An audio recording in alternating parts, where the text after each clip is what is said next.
Hello, and welcome again to Verbal Diorama. I'm Em, and I'm here to guide you on a deep dive of the history and legacy of movies you know and movies you don't. Thank you to everyone for all the positive comments and feedback on Dread. It was my most downloaded episode at one point, but it seems Titan AE has surpassed it in the last few days. Dread was absolutely a bit of a passion project for me to cover, so I'm thrilled it's been so well received. And also, let's talk a little bit about Captain Marvel, because that episode kind of came out of the blue a little bit and slotted in between 1 and 3, even though 3 was recorded before it. But, you know, sometimes that'll happen. Consider it my gift to you, random minisodes on whatever tickles my fancy. Since my last episode, I've also featured on Wulong Talks, where we talked about Captain Marvel.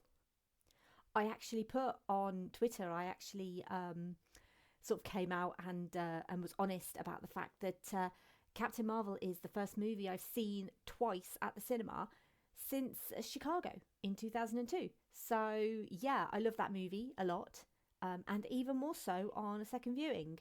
And I have to say, I loved talking with Jason on Wulong Talks about Captain Marvel. It's my favourite movie so far this year, which, let's be honest, will probably change come the end of April. Guesses on what movie that will be. Anyway, Jason and his co-host Rich are super great, and I'm not just plugging them because I was on it. They really are brilliant over at Wulong Talks, so I'd highly recommend them, as honestly, they have episodes covering everything.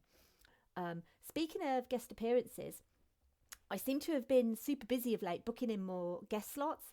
It seems like my little stint on Wulong Talks hasn't put anyone off, which is great.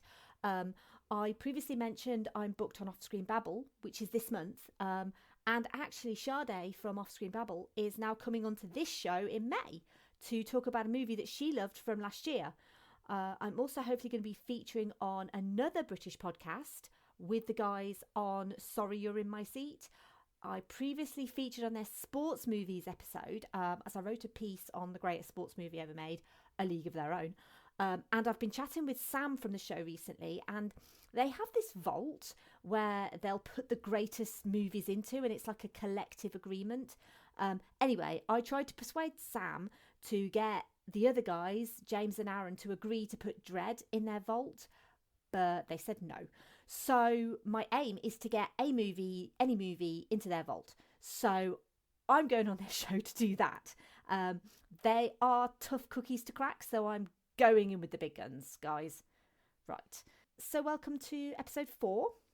I decided to take a bit of feedback yet again and put out a poll on Twitter asking about whether people want to know episode topics beforehand or not.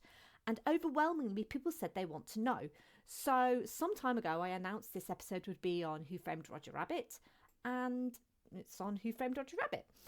Additionally, this was always my plan, so get out the fanfare because I actually stuck to my guns on this one. Hurrah! There's always a rhyme or reason for me choosing a particular movie, and I always try to explain why. For Titan AE, it was purely because it was one of the biggest flops of all time, and I felt it deserved redemption. And for Dread, it was to showcase the passion of its fans and the fact there's no rhyme or reason when it comes to a movie succeeding or failing.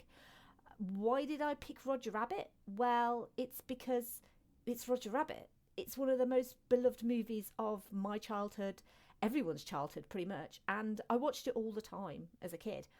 I didn't understand most of the adult themes back then, but I loved it and it amazed me, and it still does to this day.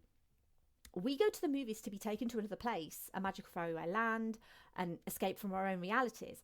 Where better to escape than to Toontown, where magic still exists, and even as adults you can look at this movie and still be blown away every damn time. For a movie over 30 years old, it's 31 this year, it's incredible to even be blown away still by it. It's a typical film noir tale of conspiracy, political corruption, sex and suburban expansion, of a private eye with his own demons, set in a gritty alternative Los Angeles, featuring a femme fatale, mobsters and a wide-eyed optimistic hero who's set up for a crime he didn't commit. Technologically, it's a marvel, but the fact it exists at all is a miracle. So let's see stars instead of tweeting birds and delve into Robert Zemeckis' 1988 classic, Who Framed Roger Rabbit? And guys, this is going to be a long one, so get comfortable.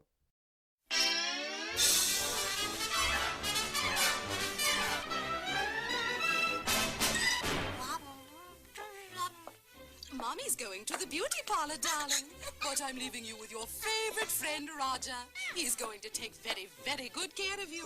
Because if he doesn't, he's going back to the science lab. Cut!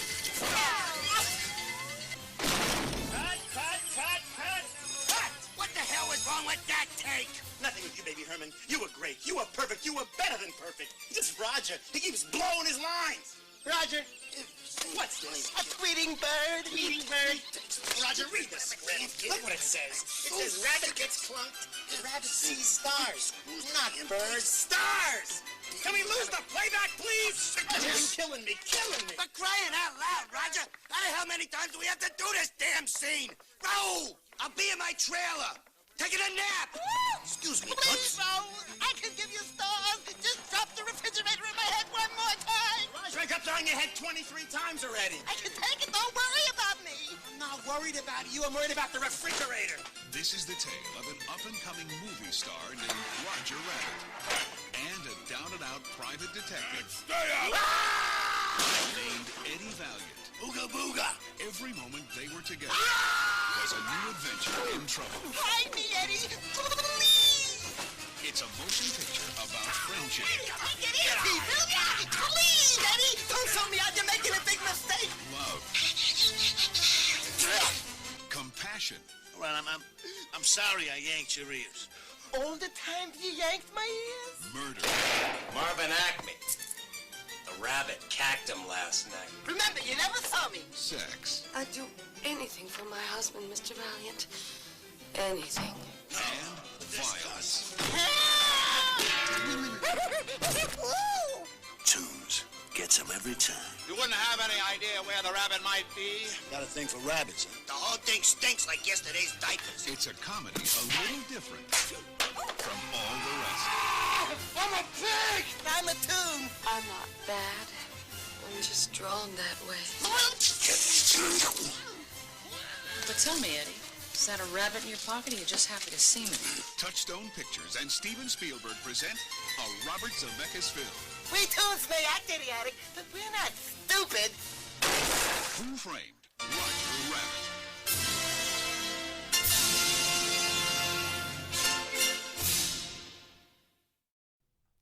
In 1947 Los Angeles, cranky private eye Eddie Valiant gets hired by cartoon producer R.K. Maroon to investigate an adultery scandal involving Jessica Rabbit, the sultry wife of Maroon's biggest star Roger Rabbit, which he believes is the cause of Roger's recent run of poor performances on screen. But when Marvin Acme, Jessica's alleged lover and the owner of Toontown, is found murdered, all the evidence points to Roger. Toontown's Superior Court Judge, Judge Doom, vows to catch and destroy Roger with his creation, Dip, a mix of turpentine, acetone and benzene. Roger's co-star, Baby Herman, insists Roger is innocent and that Marvin Acme's missing will is the key to solving the murder. Eddie finds Roger, who professes his innocence and begs for help. Eddie agrees to hide Roger at his ex-girlfriend Dolores' bar. Jessica finds Eddie and confesses that she was forced to pose for patty cake photographs by Maroon so he could blackmail Acme. Dolores appears and reveals that if Marvin Acme's will isn't found by midnight, Cloverleaf will own Toontown. Judge Doom finds Dolores' bar and persuades Roger to emerge. Roger and Eddie escape with Benny, a Toon cab, and hide in a movie theatre where Eddie finally opens up to Roger about the death of his brother to an unseen Toon with a squeaky voice. As they leave the theatre, a newsreel plays detailing the sale of Maroon cartoons to a mysterious company called Cloverleaf, the same company that also recently purchased the Red Car, the city's tram network, shortly before Marvin Acme's death. Eddie leaves Roger outside Maroon Cartoons as a lookout and confronts R.K. Maroon, who confesses he blackmailed Acme into selling his company so he can sell the studio, but is murdered before he can give any more information. Eddie sees Jessica flee the scene and follows her into Toontown. Jessica reveals that Doom killed Acme and Maroon and that before he died, Acme gave her his will for safekeeping, but it was blank. The blank will then vanished. They're both captured by Judge Doom. At the Acme factory, Doom reveals his plan to destroy Toontown to build a freeway. Doom owns Cloverleaf, and buying the red car was to encourage the public to back his freeway proposal. He plans to spray dip over Toontown and eradicate it. Roger appears and unsuccessfully attempts to save his wife, but is captured by Judge Doom, who's injured and leaves the factory floor. Eddie, up until this point, has been kinda mean, distracts Judge Doom's weasels by performing a comedic song and dance number, causing the weasels to die from laughter. Doom reappears and he and Eddie fight with a variety of Acme products, culminating in Doom being flattened by a steamroller. He then emerges as being the Toon that killed Eddie's brother. Doom is eventually killed by his own dip, and his remains are surveyed by the multitude of Toons from Toontown. It's established that Acme's will was actually the love letter Roger wrote to Jessica, and Toontown is now owned by the Toons. Roger.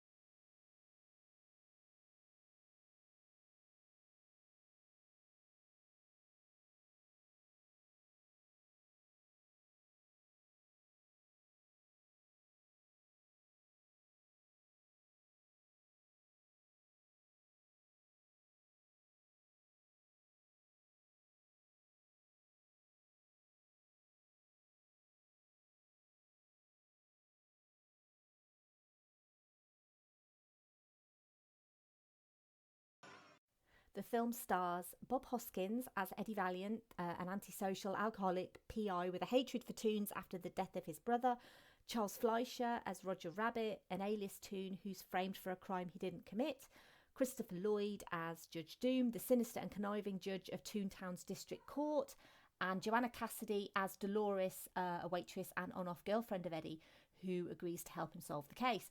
Kathleen Turner was uncredited as Jessica Rabbit, Roger's overly attractive club singer wife.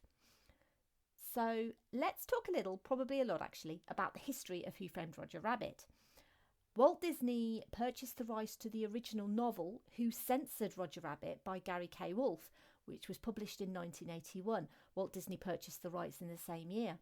The plot of the book is significantly different to the movie, but contains many of the same main characters.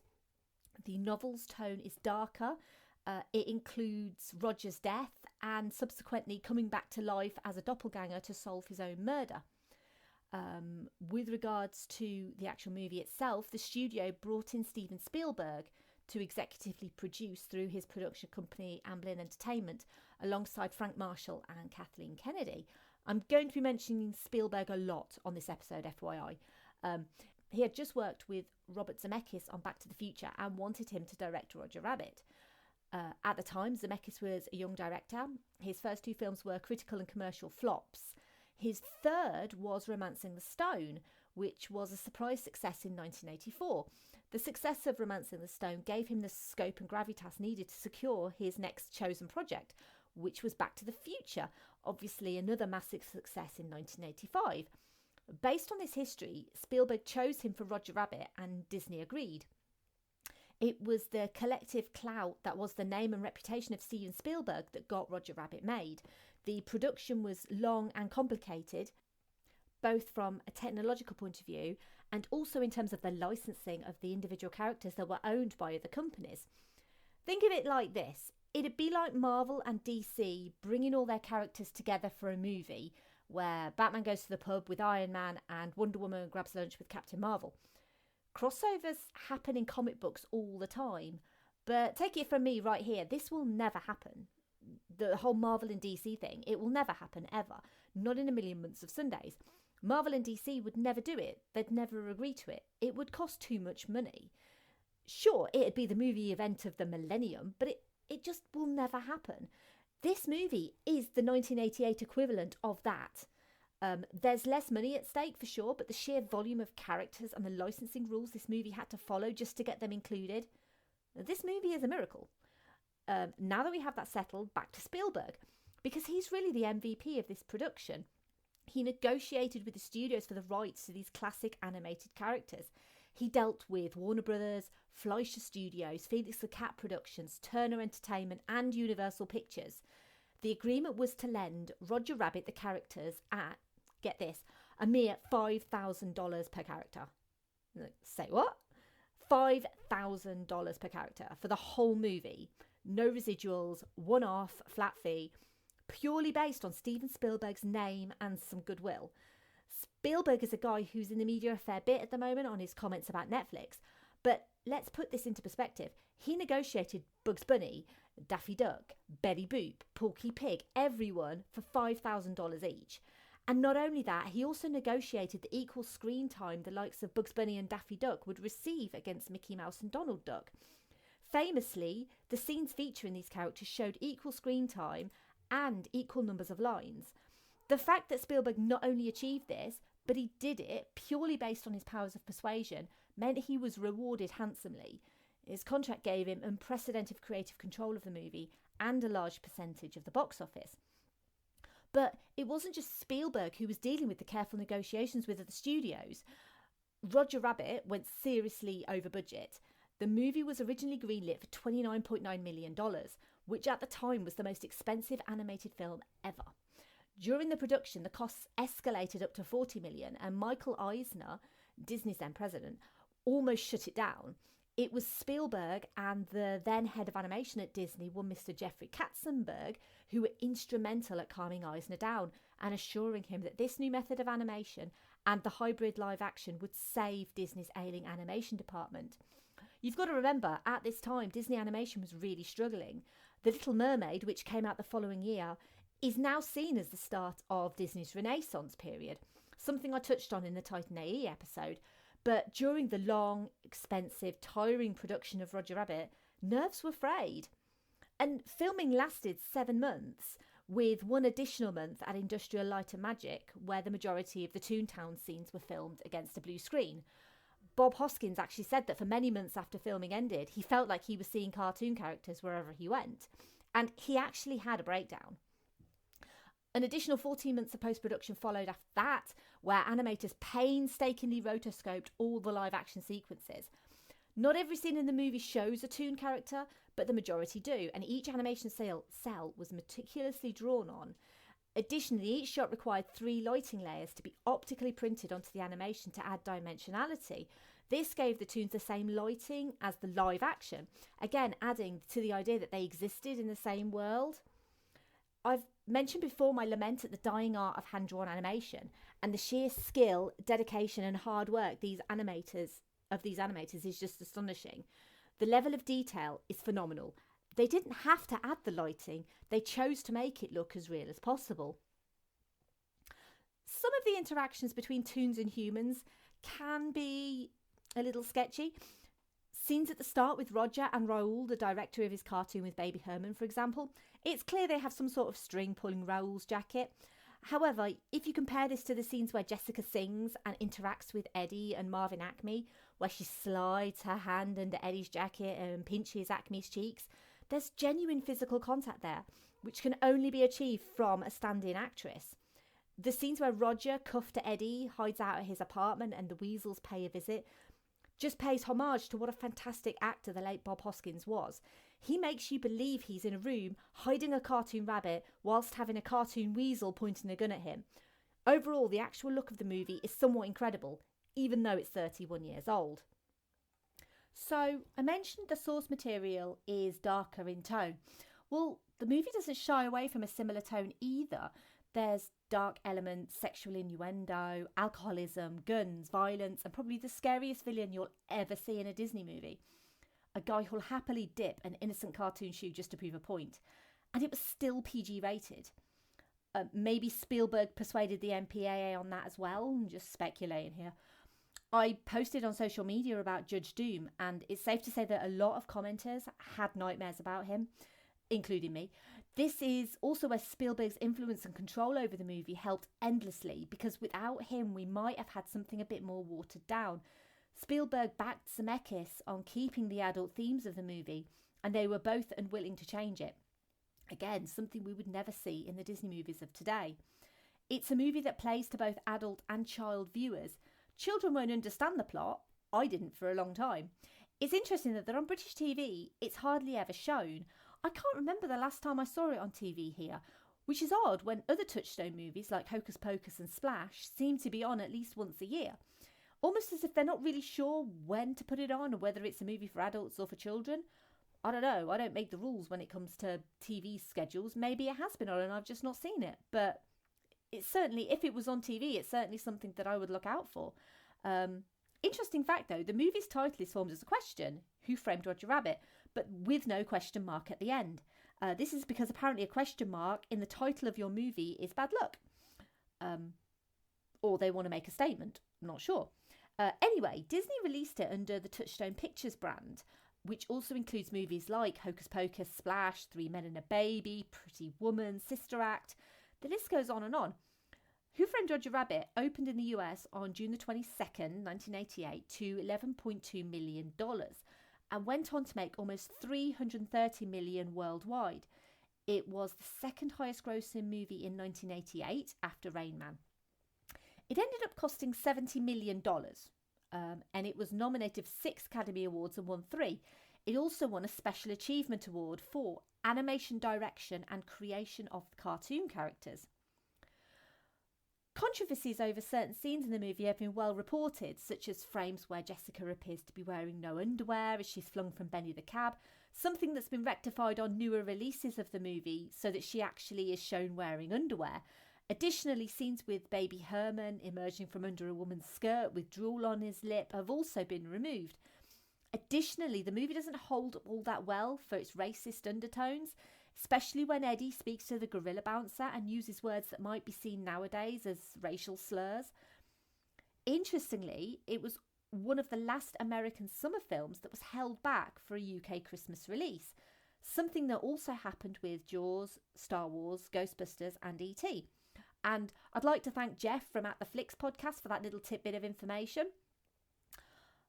Now, I want to talk a little bit about Jessica Rabbit because, as previously mentioned, this is in essence a children's movie, and yet this is a highly sexualised character with unrealistic proportions and very typical of how women were drawn, with big busts, small waists and large hips. Let me tell you, a woman of those proportions, if she was actually alive, probably wouldn't even be able to hold up her own head. But anyway, it's worth noting as well that this movie contains 0 CGI. It kind of didn't exist in 1988. The scenes at the club with her sparkling red dress, that was all hand animated. It's stunning. It's gorgeous. The movie doesn't do a lot with Jessica. However, what it does do is show a woman who knows her own sexuality, and also a woman who subverts the trope of the scorned wife, the sexy club singer, etc. The movie makes it clear that Roger adores his wife and can't believe that she would cheat on him, but it also reinforces that Jessica similarly adores her husband. She's an incredibly loving and faithful wife to Roger.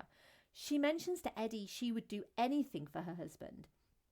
Jessica is by no means what we call a good role model, and yet actually she is. There's nothing wrong with being sexy. There's nothing wrong with her using her sexuality as part of her on-stage performance. She's a singer. Singers are supposed to perform. She posed for pictures because her husband's career was threatened. As a woman in this world that she lives in, she's constantly judged as just being a sex bomb. As she herself puts it,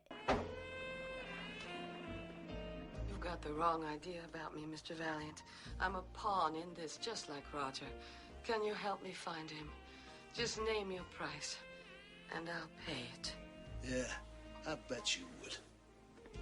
You gotta have the rabbits to make the scam work. No, I love my husband. You've got me all wrong. You don't know how hard it is being a woman looking the way I do. Yeah, well, you don't know how hard it is being a man looking at a woman looking the way you do. I'm not bad. I'm just drawn that way. as a society, we assume things about women who are attractive, who work in certain careers, who use their sexuality for their own means, and really, who are we to judge Jessica, or anyone for that matter? I find alternative casting super interesting, and in this case, Harrison Ford was actually the first choice for Eddie, but he was too expensive. Bill Murray was also considered, but his method of receiving roles is a little unorthodox, so he missed out and was apparently very disappointed. Tim Curry was considered for Judge Doom, but producers thought he was too scary. I mean, could Judge Doom be any scarier? And so, what is the legacy of this movie? Well, it's one of the most ambitious projects to ever hit cinema screens, and it'll never, ever be repeated. A sequel has been talked about for years but has failed to materialise. A prequel entitled Roger Rabbit 2 The Toon Platoon was planned for 1989. It was supposed to be set in 1941. The script had Roger expose the manager of the radio station that Jessica worked at as a Nazi spy. However, having made Schindler's List, Spielberg rejected making a film with cartoonist Nazis in it. Another, called Who Discovered Roger Rabbit, was written in 1994 and focused on Roger looking for his mother during the Great Depression. Alan Menken volunteered to serve as executive producer and wrote 5 songs for what was conceived as a parody of classic Hollywood musicals. Walt Disney Pictures was planning to create this with computer animation, but Michael Eisner pulled the project in 1999 when the budget rose to over $100 million, believing that a prequel to a film made 12 years before would not be successful. In 2011, Bob Hoskins said that he would never return to play Eddie Valiant, but he later changed his mind. However, in 2012, he retired from acting due to a long battle with Parkinson's, and he died from those complications in 2014. For me, his role as Eddie Valiant is one of my favourites that he's ever done. He perfectly encapsulates the everyman, the underdog, the hero of the piece, a man in dark depression who finds not only the Toon who murdered his brother, but also his love of life back, his love of laughter, and just generally love in general, I guess.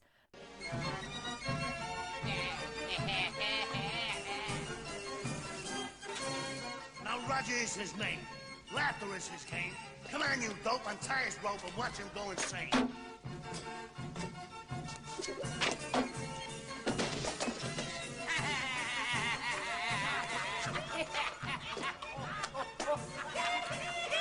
He's lost his mind. I don't think so. This singing ain't my line. It's tough to make a rhyme. If I get stuck, I'm out of luck. I'm running out of time. Thanks.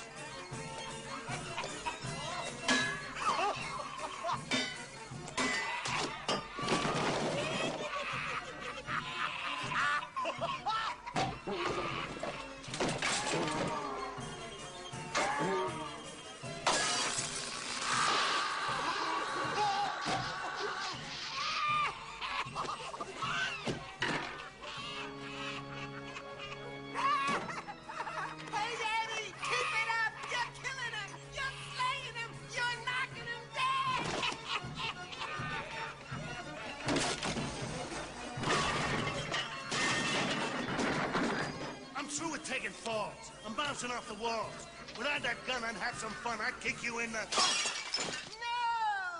Nose? That don't rhyme with walls. No, but this does. Did that make you smile? I hope so. It makes me smile. So, in 2016, the film was selected for preservation in the United States National Film Registry by the Library of Congress as being culturally, historically, or aesthetically significant. Who Framed Roger Rabbit is widely regarded as not only one of the greatest movies of the 80s, but also one of the most beloved movies of all time.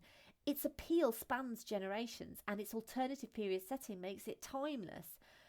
It became the forefront of the modern era of animation, and it made stars of Roger and Jessica, as well as reinvigorating interest in the likes of Bugs Bunny, Daffy Duck, and the other toons that are featured in the film. It bolsters Disney's belief in animation and heralded the Disney Renaissance, of which we got classics like The Little Mermaid, The Lion King, Aladdin, Beauty and the Beast, you name it. It's simply a miracle, a game changer, something that will never be repeated. A similar movie called Cool World came out in 1992, starring Kim Basinger, Gabriel Byrne and Brad Pitt. It attempted the same generic setup. A human man ends up in a cartoon world with a sexy femme fatale. It attempted to ump the sexiness and included scenes of humans and cartoons having sex. as if that's a good selling point for your movie. Anyway, it failed to set the box office alight, and it's never really spoken about. That's not a bad thing. Robert Zemeckis would, of course, go on to make the incredibly brilliant Back to the Future sequels and other classics like Death Becomes Her, Forrest Gump, The Polar Express, and most recently 2018's Welcome to Marwen. He's become a director who's synonymous with pioneering certain types of special effects. And honestly, the world would be a lesser place without his movies in them. Were it released today, I doubt it would have the same technological or cultural impact. We live in a world where CGI can make any dream a reality. Nostalgia-wise, the only movies in recent years that I think have come close to encapsulating the same feelings as Roger Rabbit are probably Wreck-It Ralph, its sequel Ralph Breaks the Internet, and another Spielberg movie, Ready Player One. All of those movies rely on incorporating known brands or characters into the movies, and both relied on lucrative and complicated licensing. I don't think either of those examples will be so fondly remembered in 31 years' time, though. Who Framed Roger Rabbit was bright, it was dark, it was funny and serious and complicated and sexy, and it was never the safe bet. And have I mentioned it's a miracle? Thank you for listening to Verbal Diorama. I hope that you enjoyed this episode on Who Framed Roger Rabbit.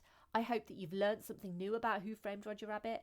And as always, you can follow me on social media and share your thoughts, experience, love, hatred of Roger Rabbit or of any movie that I talk about because, I love to talk. You can follow me on Twitter, Facebook, Instagram or Letterboxd at Verbal Diorama. And yeah, I will see you all next time for the next one. Bye.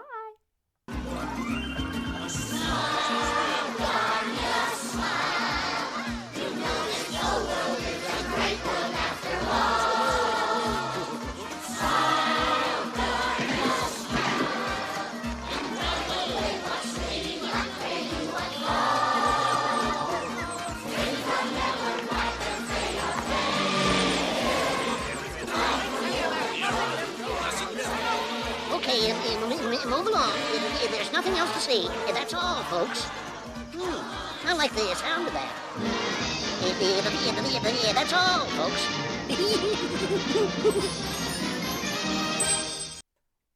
So, I thought this would actually be a long episode.